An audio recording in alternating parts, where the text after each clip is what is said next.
Want to have your own business but don't want to start from scratch? Franchising might be the answer you're looking for. Welcome to the Level Up with Nick Lopez show. The show that brings you thought leaders in business, franchising, and high-performance personal development. Whether you're a buyer, seller, franchisee, franchisor, or a consultant, find everything you need to know about franchising right here. Own a business without the pain and financial losses that come with creating it. Find the time, freedom, and financial independence you can have through entrepreneurship. Learn how franchising can help you get there. Listen up and get ready for another episode of the Level Up with Nick Lopez show.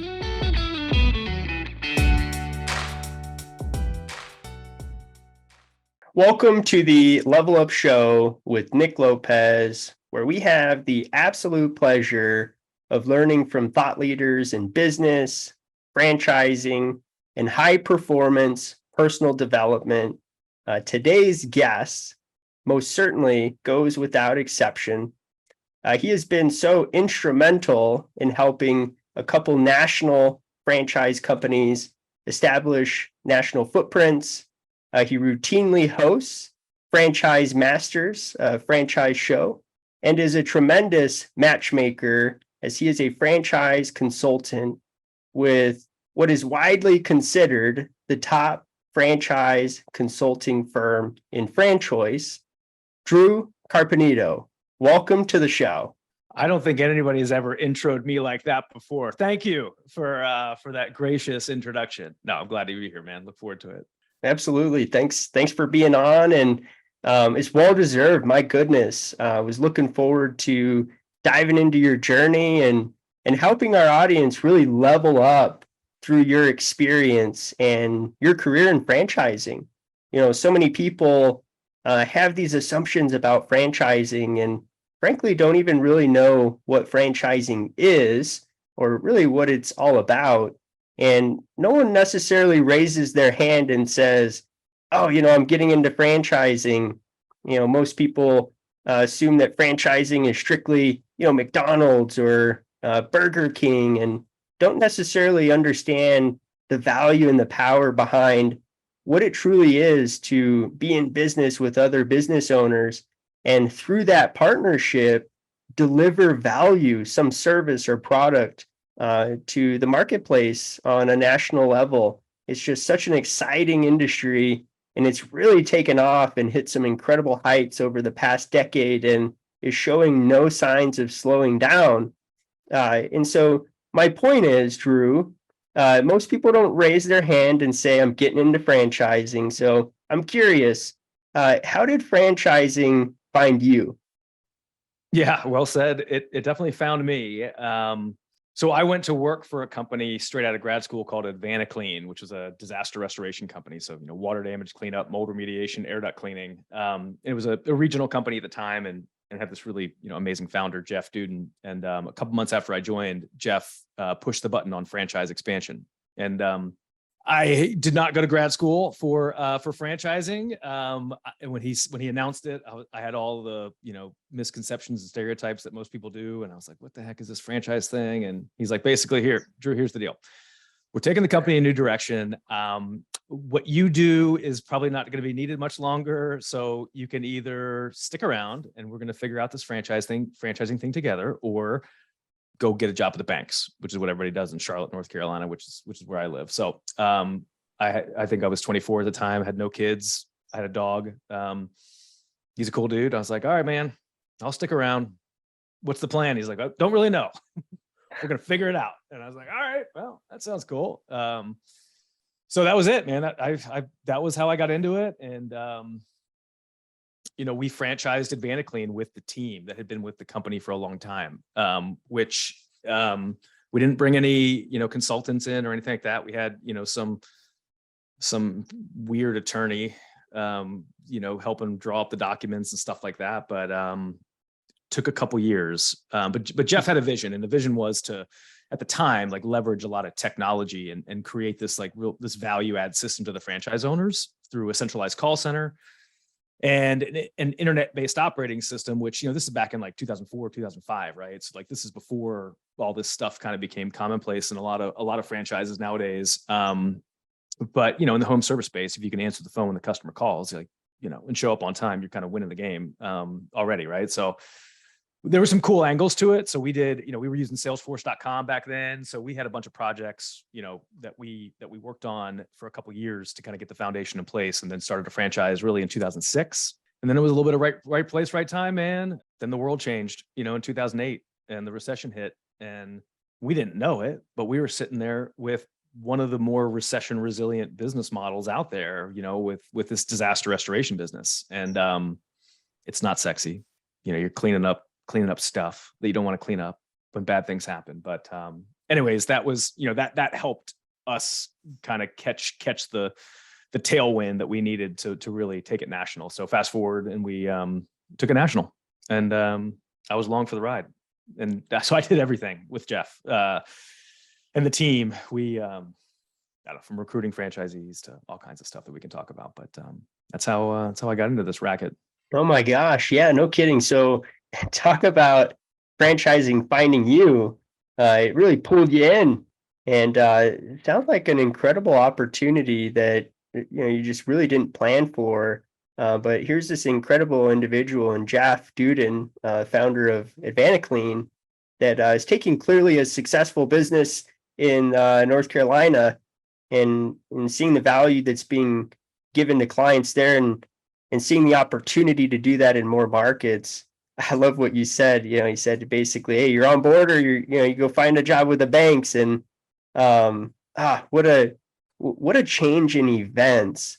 I can only imagine what was going through your mind, but ultimately you doubled down on doing just that, supporting his vision for franchising. And it really was rooted in doing it the right way. You took some time there to establish the foundation before really scaling.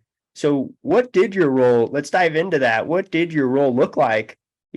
Personally, from my experience, being founder of Lime in a similar situation, taking some of our initial team, and I can see how our success has directly been attributed to their skills, their experience. And my goodness, we've been able to share some incredible experiences together in growing nationally. And, we started off as a local company based out of Denver. And here we are, the team from that founding location, really some rock star sales folks that really got the business, are now helping bring on new owners and getting them trained and learning those nuances of the business. What was that like in your position? I know from my standpoint, I couldn't do it without those individuals, and to see them go on to own franchise locations of their own, and so many different paths, but ultimately it was all attributing to sharing what was our winning formula with other business owners, other markets. So, what was that like at AdvantaClean and for you in that position? Yeah. At the time, Jeff had the vision. We had no idea. Well, we thought we knew how to achieve it, but we had to fail. We failed for a couple of years, we tried everything. So I think one of the big things that Jeff did, that was smart was, we had this commercial services arm that was the cash flow that could fund the franchise investment, because it took a while for us to put the pieces of the software and the call center in place. And then most importantly, what actually took the longest was figuring out how to recruit the right franchise owners that we wanted to partner with. And we weren't looking for folks in the restoration industry. We wanted to, partner with business people who could build a team of people and leverage the systems that we had spent the time building and putting together to scale the business. So that is what took, man, I think I spent 2 years of my life talking to people who didn't buy a franchise. So I've, started in the whole franchise recruitment thing. And again, we just had the mentality hey, we're going to figure this thing out, which, looking back on it, there might have been an easier way to accelerate things, but that experience ended up, I think, paying off in the long run. So I spent 2 years of my life on the phone grinding with no results, and then we got hooked up with the franchise broker world, and we started dabbling in it with these other these networks that send you a bunch of names and emails, and they're not qualified candidates. They say they've talked to them. They haven't. They're just basically advertising your brand on these franchise portals, right? And hawking your leads.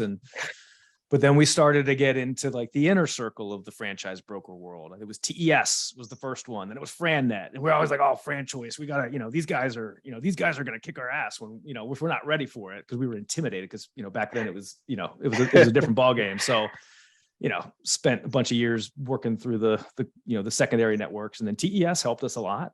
And then that's when I started to get in this whole franchise development game. And it was Jeff Bean and Sexy Wexy so Jeff Bean was at CertaPro, Sexy Wexy was the cleaning authority.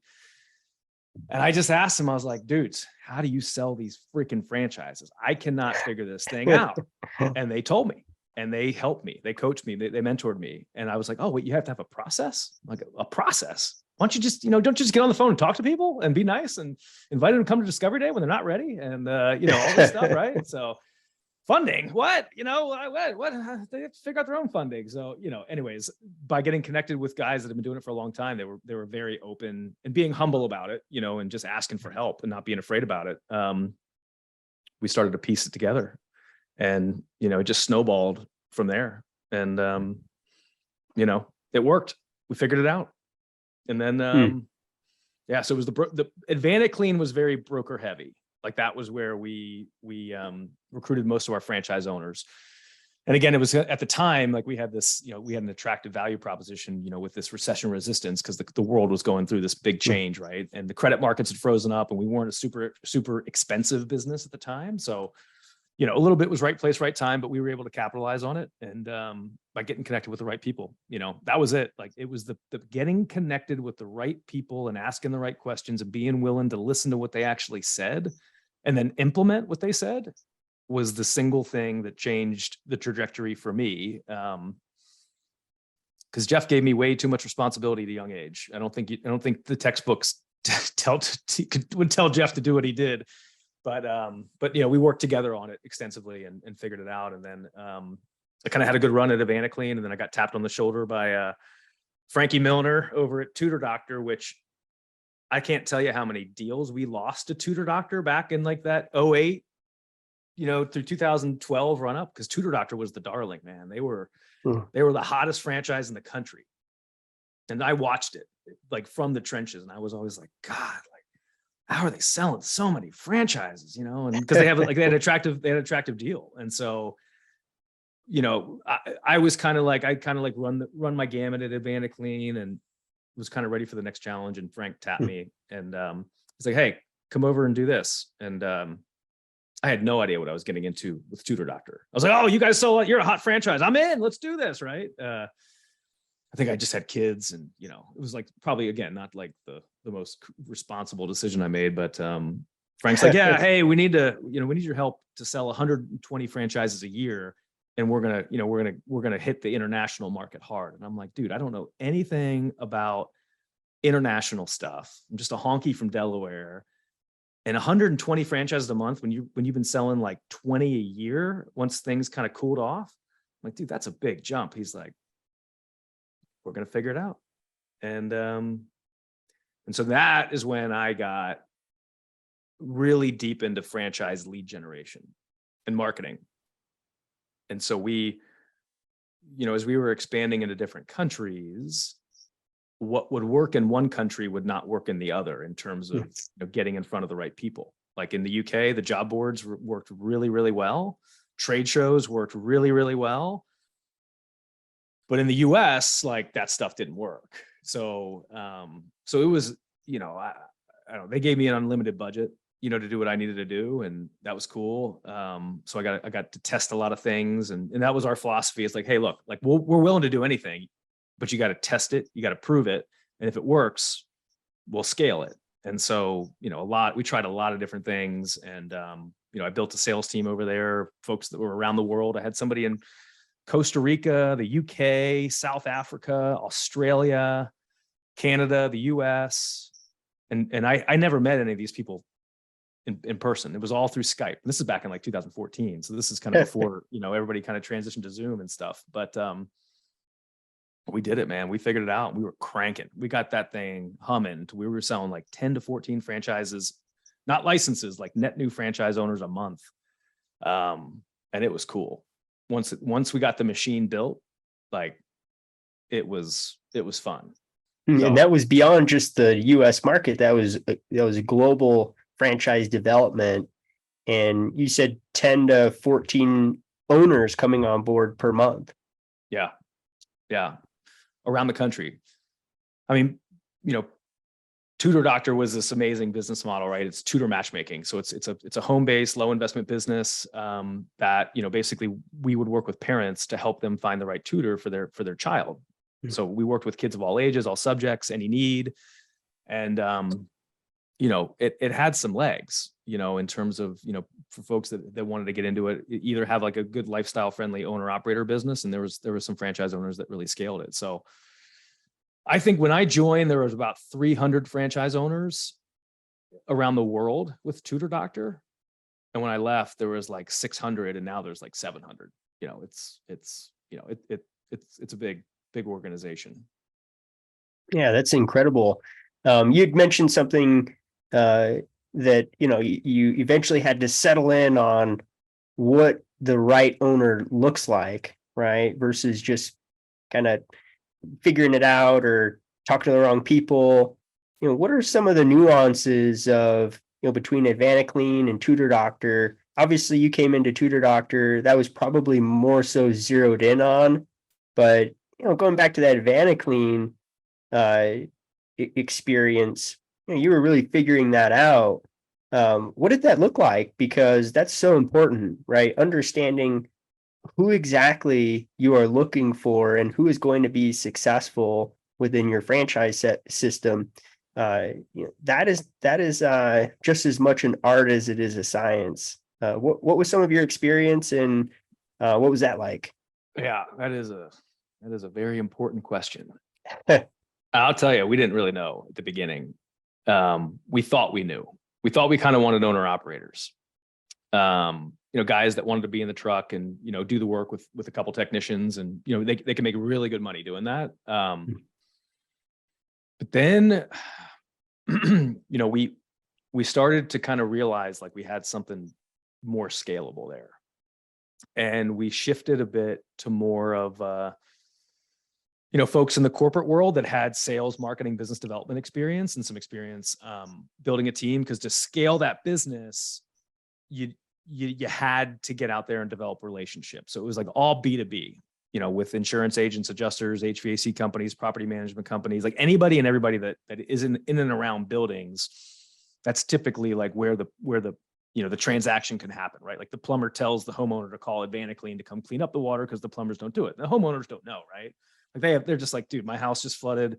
I just want to get back to back to life. And so when we started to hone in on that, that's when we really started to target folks, that had that kind of, that weren't afraid to get out there and develop the relationships and network and do continuing education presentations and stuff like that. So, first couple franchise owners we brought on board were more the owner operators, and we just kind of, we were always kind of tweaking and like paying attention to the business model because everything was so new and fresh to us. And we were humble. Like we didn't have this like egotistical perspective on terms of, we've got this amazing franchise, you'll be lucky to get it. Like we had a culture where, we worked together with the franchise owners to hear their feedback and make tweaks and stuff like that. And that was part of the secret, the secret sauce that we had was this amazing culture. And that was why people were coming on board, was because of the culture at AdvantaClean.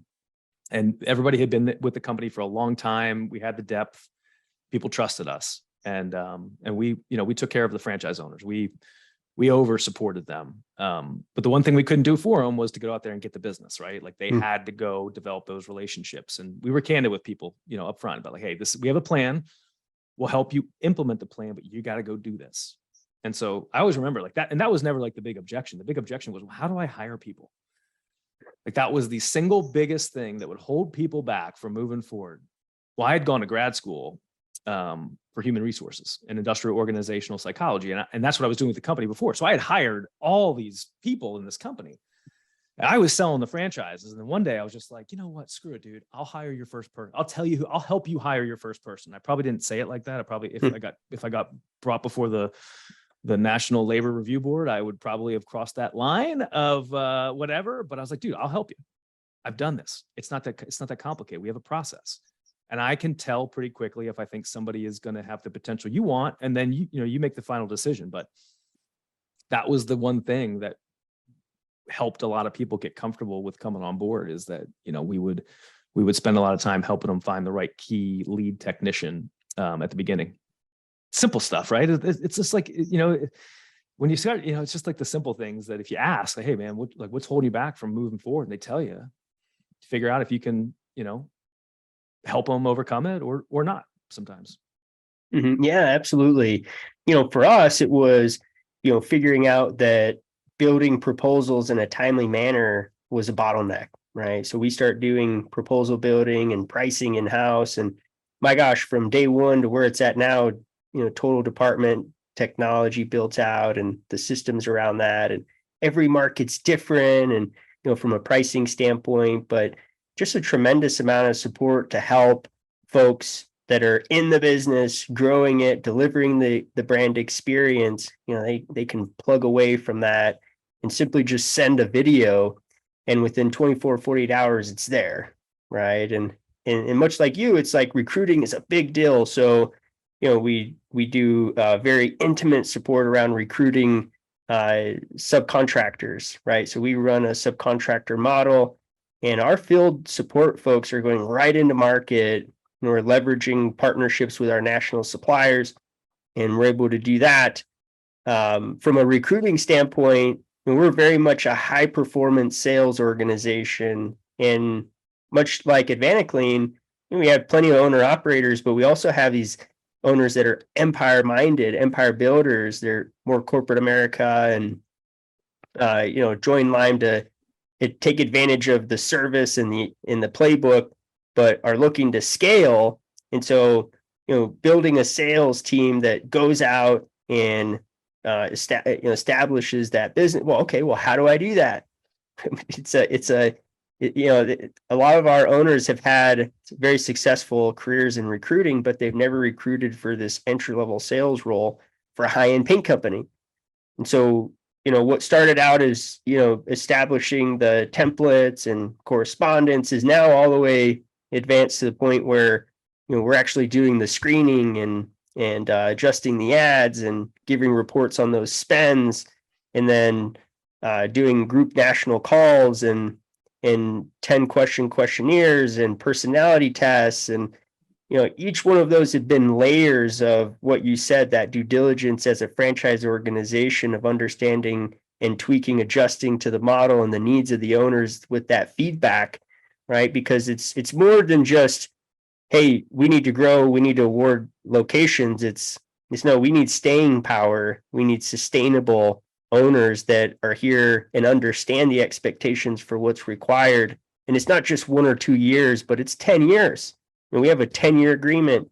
I'm sure AdvantaClean was along those same lines, but it's more than just awarding a territory and growing, but it's sustainable growth. And every business model is different. It's unique. And so AdvantaClean, home service, it's restoration, painting, two similar industries, very resistant, recession resistant. And so, so many entrepreneurs or folks that want to get into business ownership, timing's important, but you guys were growing in 2008. I started my career in 2008 back in college, but we did a lot of our growth through the pandemic, and some of our biggest some of our most successful moments were when the world was shut down, and at least started in those moments. And so it's just interesting how all that comes together, Drew. And I love your just intimate experience around, what you do today is definitely not what you did with AdvantaClean and Tutor Doctor, but I can just see how that experience, you're able to rely and lean on that in helping matchmake and find out what are great business opportunities to pair with your candidates. I mean, my gosh, your clients that you're working with are getting just such top-notch consulting. I'm not just saying that. I mean, look at your pedigree, speaks for itself. So they're just very fortunate to work with you. And that's widely why FranChoice is considered, the top firm in franchising, really because your peers are coming from similar backgrounds. And I've really appreciated that about FranChoice and working with yourself and your peers. But I want to dive into a little bit, parlaying here from our conversation in what makes a successful franchise model from your experience being in brands and from the trenches, starting from founding, from the founding start to jumping right into the middle of growth and taking it to the next level on a global level, to now helping matchmake and give people the American dream through franchise ownership. What is going through your head as you're evaluating? There's what, 4,000 franchise companies. I'm sure you're not working with all 4,000. So what is it? What are some of those themes? And I'm sure you're not, pairing up your ace candidates with subpar brands. What makes an ace brand? Yeah, it's a great question. I think so. As I sit on the side now where I help people find and evaluate different businesses. It's a totally different perspective and position than when I was, in the trenches, kind of helping to grow these brands. Right. And I think the beautiful thing about franchising is that you can sit back and you can see which brands are most successful. And I think at the end of the day, like the two things that the single most successful franchise companies do, and this is one of the biggest things that I look for in terms of like which brands I recommend to any candidates, is they have happy and profitable franchise owners. It sounds simple, right? But some companies do it a heck of a lot better than others. But at the end of the day, like, even if you're, when we were on the franchise side, and, like you too, right? Like if you have a core focus on just helping the franchise owners be profitable, be successful, they can control what they can control. And then we can help remove obstacles that might be in their way that we can, that we can do centrally, or whatever it may be, like you do with the estimates. That's genius that you figure that out. And it's a huge thing in a painting business, is to scope things right and price things right. If you can put all that together into, I don't care what the widget is, right? Like the best franchises are businesses that have widgets that you most people overlook, right? Or underestimate. So, but they have this network of happy and profitable franchise owners, and it's, it's powerful. And that's what reduces the risk in this whole thing, and which is a big topic of conversation I have with candidates. It's like, hey, look, if we help you find the right franchise, your risk is going to be a lot less, but your upside is going to be massive at the same time. But you gotta have an open mind if you want to do this the right way, right? Like painting. Oh my gosh, I don't want to be a painter. Well, you're not a painter. You're not painting houses, right? That's not the business model. The business model is to build a sales and marketing machine, subcontract out the work. And oh, by the way, we don't just do painting, we do all kinds of surface restoration, right? So that enables additional revenue streams, stuff like that. So, it's long answer to your question, but like the guiding light is happy and profitable franchise owners. And so, there's a lot of different franchise companies that have varying degrees of success, and what, it can objectively be measured as profitability. Happy, profitable franchise owners. What do you feel like are some of those universal themes amongst these franchise organizations that contribute to profitable, happy franchise owners? Yeah, good question. All right, I'm gonna think while I talk. For me, like the thing that jumps out is, and I kind of learned this from AdvantaClean a little bit, because that was a very B2B driven business, and the franchise owners had to get out there and do the business development. We couldn't do it for them. I love the way that a business acquires customers, and the way that a business has figured out to acquire customers can have a tremendous amount of value, and also enable, I think, more options from a lifestyle standpoint to the owners, and I've kind of come to appreciate businesses that you can put money into an advertising campaign and it consistently generates leads, right? Whatever that may be. Because I think that adds some scalability to the business model. And then, there's the how the franchises have structured the ownership role is a very key thing that like with, what you guys have done in, really putting giving the owner some options, but also, identifying the core fundamentals of the stuff that needs to happen in order for the business to thrive. So if that means hiring a salesperson, then, you're going to help them hire a salesperson, right? But I think, I think ultimately giving owners the ability to get into a role that can, they can CEO this thing, right? Maybe they don't start off as a CEO, but they can get it to a point where the business is big enough to afford to pay a staff of people and still make really good money. And then that's what enables, some of the lifestyle benefits to it.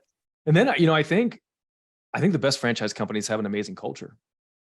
Like they work hard on cultivating a culture and bringing people on board from, home office staff to the franchise owners to the franchise owner staff that aligns with, the mission and the vision and the values that company has set in stone around what they want their culture to be like. Because I think, like, if you can get the culture piece right, and you can really embrace the franchise owners, those franchise owners are going to figure out new ways to do stuff. It's like a free research and development department. You know what I mean? Like, and if you're embracing the feedback from the field and from the trenches and listening to it and figuring out a way to harness it, like maybe it's not, we're going to react to every idea that a franchise owner has, but we're going to create a process. Maybe it's like a monthly or quarterly mastermind where we bring franchise owners together to share ideas. And then we tell them, hey, look, we're going to, we'll kind of vote as a group on how to, what ideas we think we can execute on. And then, knowing that it might take 90 to 180 days to maybe execute on that stuff. It's not gonna be overnight, but like there's a system to harness that kind of feedback. I think that can be pretty powerful in the franchise system. And, some franchise companies do that better than others. So, it's all the stuff kind of under the hood behind the scenes. It's kind of hard to measure, at the end of the day, that I think, candidates have to experience for themselves when they go through the research process. But those are some of the things that bubble to my mind. Mm-hmm. Yeah. So, an effective way of generating leads and a process for driving sales, driving revenue, culture. I mean, my gosh, culture kicks strategies butt every day, right? And if you have crazy awesome culture and top-notch strategy, I mean, that's just the ultimate combo. And then your final piece there, the innovation. My gosh, collaboration and innovation. You talked about some of the things back behind the hood. I think a practical way to evaluate that is, a franchise advisory council, something that is structured in a committee format that's unanimously voted in by the owners, that committee.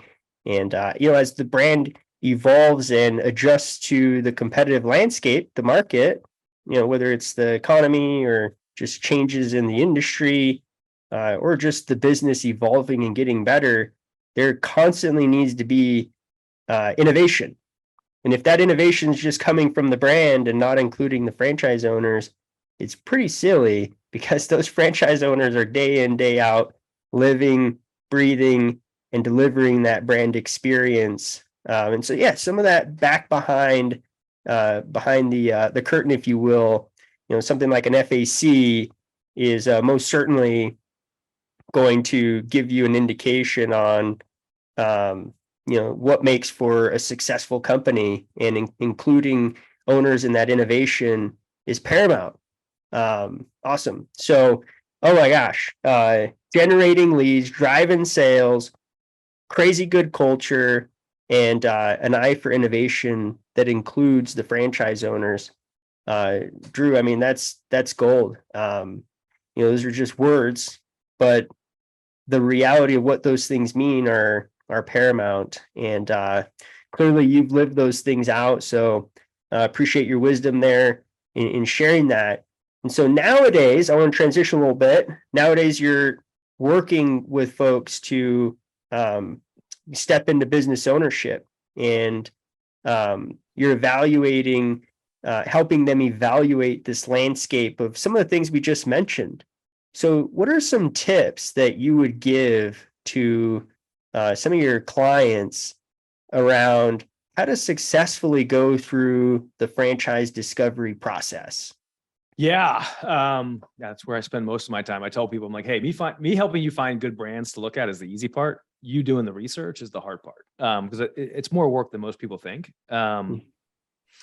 So I think the first thing is like, there's a lot of benefit in comparing and contrasting different businesses to really kind of like look under the hood of different franchise models that, check some of the boxes that are important to people that I help them figure out and all that kind of stuff. But, that's the science that goes into this thing to kind of figuring out if there is one that's the right fit out there. Everybody says it's a mutual evaluation process, and that's true, but I call it a dance. The franchise companies trying to get information from the candidates trying to get information from the franchise companies, and you have to be nice on both ways in order for that to work. So it's a little bit of a dance to, get the information. And, most folks don't know what a franchise disclosure document is and I've never seen one before. So doing, working with the reps to get the 30,000 foot view information, but the most important thing, and people that don't work with franchise consultants, this is how they buy franchises, and this is where they get in trouble, is they don't spend time validating with existing franchise owners to really hear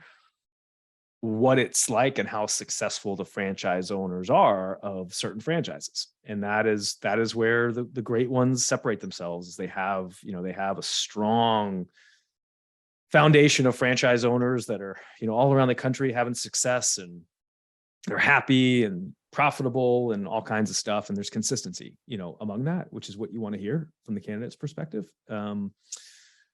So that's it. And it's, buckle in for an emotional roller coaster of a 6 to 8 week ride. And, there'll be some sleepless nights, people calling you crazy, all that kind of stuff. But if you have something inside of you that is driving you, and, you are genuinely trying to make a change in your life by getting into your own business, then the possibilities are endless.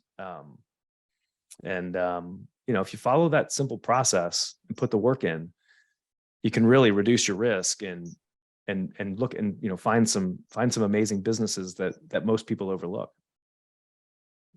Yeah. So, someone's going through this discovery process. They're talking to different franchise companies. You called it a dance. Why do you say it's a dance?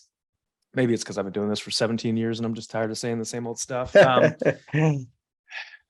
I think, look, at the end of the day, it's like, when I think a franchise company and a franchise candidate decide to do a deal, sign the agreements, like it's like marriage.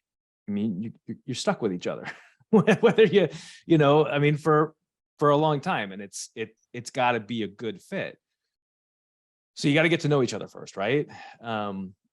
Good franchise companies want to get to know the candidates. Candidates want to get to know the franchise companies. So there's an exchange of information.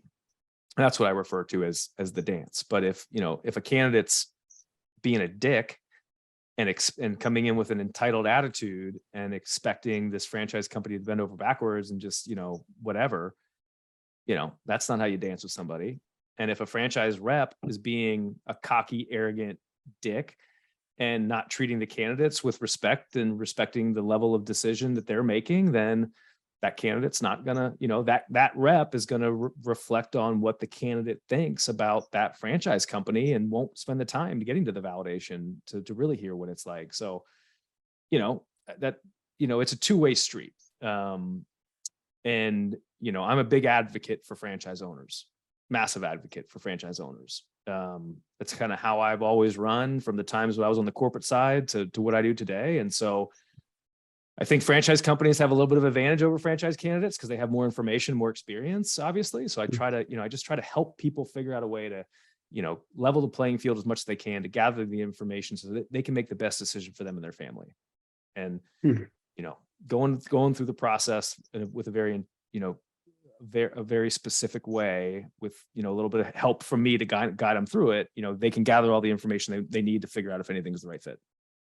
Yeah, and I'm sure you're not recommending Sorry for cussing on your podcast, but I think it speaks to the point. I mean, it delivers the message, which is where I was getting at there. I'm sure you're not recommending your clients to those organizations that represent that sort of demeanor or the way that they approach that discovery process, right? I mean, you talked about culture being a special part of a successful company. And even going back to your AdvantaClean days, you're saying, hey, we didn't even have a process. And we were just talking to people and in trying to get them to discovery day when they weren't ready. And so this discovery process is about education. It's educationally driven. And in an ideal scenario, the brand is just as invested as you are in understanding, hey, is this going to be a happy marriage? And it's not about selling a franchise, it's about awarding a franchise. And, I know you're somebody that's probably working with candidates that more times than not, you're helping them figure out this is not for you. And that's a part of that process. And so having an established process on the franchise side and on your side, I think it really helps candidates get educated. And that's what discovery is all about, is getting educated around, hey, is this culture for me? Can I be married here for 10 years to this organization? And do they have those winning formulas that I will be able to execute on that align with my lifestyle needs? And, I'm preaching to the choir here. This is clearly where you live and eat, breathe, and what you do, and the value you bring for your candidates. But that dance is exactly that. You have to come to that dance, that discovery process, with a humble heart. And I've heard you say humility so many times. I love the fact that you're saying that. I've been on this kick as of probably the last month talking about humility. I think that the most successful business people, just in business in general, are humble, because business is all relationships, and nobody wants to have a relationship with somebody that doesn't have a humble heart. And once you're in the driver's seat, it takes humility to look yourself in the mirror to level up. It takes humility to get coached. It takes humility to, in tough moments, great moments, in great moments to be grateful, and in hard moments to be graceful. And so you're in that relationship together, winning and learning. And it's not always graceful, but it can be if there's humility. And, I know when we're evaluating folks coming through our discovery process, I think at the forefront of that is this somebody that we can dance with, in your words, right? Not just dance with now, but dance with ongoing. Because, for your clients, this is a process that for you comes to an end, but for us, it's really just the beginning. And, from a brand standpoint, as you know, and so, yeah, how they dance is normally going to be how they dance on the other side. And yeah, so, Drew, I want to wrap up with this question. I've been inspired by this conversation. I've most certainly leveled up. But I'm curious, how or why do you love franchising so much? Yeah. I think at the end of the day, right? Like we're never really taught about entrepreneurship, but everybody wants to own their own business, right? That's the American dream. Mm-hmm. But we're never ever formally taught about it, right, in school. But I think we have it inside of us, but we're kind of groomed to go the corporate path a lot of times, right? And I think franchising for folks that have that fire inside of them, but they don't have the idea, the right franchise can help that person achieve everything that they kind of have inside, like they know is inside of them, and they know what's possible with a lot less risk, and go off to achieve amazing things. Some of the people some of the businesses that I've seen people build in franchising is mind-blowing. And some of the money they've made is mind-blowing. I know a guy got in with Orange Theory, in 2012, not before Orange Theory was Orange Theory. And he exited to a private equity company. Freaking private equity company came in, backed up the money truck, and bought his multi-unit operation. Pretty damn cool, right? A fitness business. And what does everybody say about fitness? But it's just a fad, right? It's just going to go out of business. What's the next fad, right? Well, Dwayne proved you guys wrong on that one. So I think franchising can open up so many possibilities for folks that just kind of have that fire inside of them, that and probably miserable in the corporate world, because they don't know that there's other options out there. So yeah, that's my answer today. Might change, but my answers always change. But no, that's I think fundamentally, like a good a good franchise system, for the right people, can also provide like massive financial opportunities, not just from building a business that's spitting off cash flow and enabling a nice lifestyle that you can't have doing anything else, but also from an exit, like from a retirement standpoint. And if you do build a successful business the right way, somebody's going to probably give you a big old premium for that. So, there's like personal fulfillment, there's financial fulfillment, and I'm blown away every day by the types of franchises I learn about that people are having success with. So that's what keeps it fun and interesting. Yeah, I think, it's easy to think about the lifestyle and the yearly revenue that you can earn, but what's widely overlooked is that you're building an asset, and that asset has value. And in situations like Dwayne's, private equity or any buyer is going to put a value on that. And that's just a special thing about business ownership, specifically franchise ownership. Dru, thank you for getting on the show today. I appreciate your precious time. I really appreciate it. Nick, I'm honored, man. Thank you for having me. And I've enjoyed the discussion. Absolutely. So if anybody wants to get in touch with you, how can they do that? Yeah. Easiest way is just give me a Google, spell my first name DRU, last name is Carpenito. And I think I'm the only Dru Carpenito in the country that spells his name with a DRU. So that's the easiest way. I'll validate that. I Googled you and that's the case. I mentioned it. Franchise Masters is his podcast. Check it out. Check him out on LinkedIn. Google him, Dru Carpenito. Only one. I know it. But my gosh, Dru, I've learned so much. I've leveled up. I'm sure our audience has. So please subscribe. This is how we're able to continue to grow and do just this, help people level up by speaking to thought leaders in franchising, business, high performance, personal development. Today's conversation definitely covered all those things, from Dru's time founding and helping found what is one of today's top franchise brands in AdvantaClean, and taking Tutor Doctor to the next level, to the nuances of how he finds opportunities for his clients to live out their American dream. Please contribute to that conversation down below, drop a comment, and as always, level up. Thanks for listening to another episode of the Level Up with Nick Lopez show. Remember, it's never too late to get started on your entrepreneurial journey. Don't forget to subscribe, like, and share if you enjoyed today's segment. Catch us again next week and visit limepainting.com for more of the Level Up with Nick Lopez show.